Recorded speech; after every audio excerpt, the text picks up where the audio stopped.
پروژه احداث جاده مخصوص یکی از عظیم‌ترین پروژه‌های راهسازی تاریخ مدرن ایران بوده است. این جاده که کمی بعد با نام رسمی جاده ۵۹ روی نقشه‌ها پدیدار شد، همان جاده چالوس خودمان است. همان جاده‌ای که سینه‌اش انباشته از خاطرات جمعی چند نسل است. دوستان سلام، به کانال تاریخ مدیا خوش آمدید. اگر دوست داشتید ما را سابسکرایب کنید تا از بقیه ویدیوهای تاریخی و دانستنی ایران و جهان با خبر شوید. بریم ادامه ویدیو.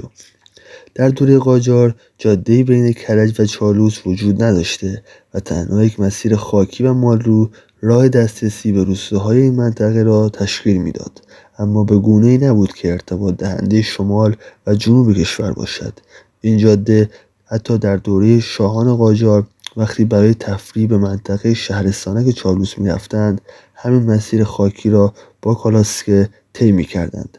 در دوران پادشاهی رضاشاه در اردیبهشت 1310 آغاز احداث جاده صورت گرفته و در سال 1312 مورد بهره برداری قرار گرفت. مراسم افتتاحیه روز جمعه 10 آذر ماه 1312 با حضور رضاشاه برگزار و جاده چالوس افتتاح شد و به نام راه مخصوص نامیده شد. طول این جاده 168 کیلومتر و عرض آن 8 متر و در برخی قسمت‌ها به 10 الی 12 متر هم می‌رسید. از این زمان به بعد انواع رستوران‌ها و واحدهای اقامتی و پذیرایی در کنار این جاده شکل گرفت.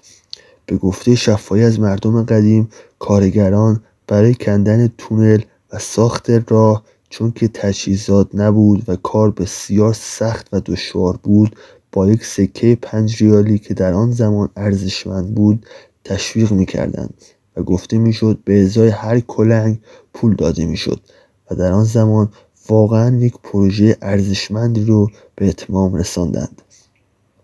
و حالا چرا به این جاده ۵۹ میگویند؟ باید برگردیم به دهه 40 شمسی. در آن زمان که اوج جاده سازی در ایران نیز بود، سازمان جاده‌ها برای مدیریت نظاممند جاده‌های کشور اقدام به شماره‌گذاری تمامی جاده‌ها و اتوبان‌ها نمود که در این جریان جاده چالوس جاده ۵۹ نامیده شد.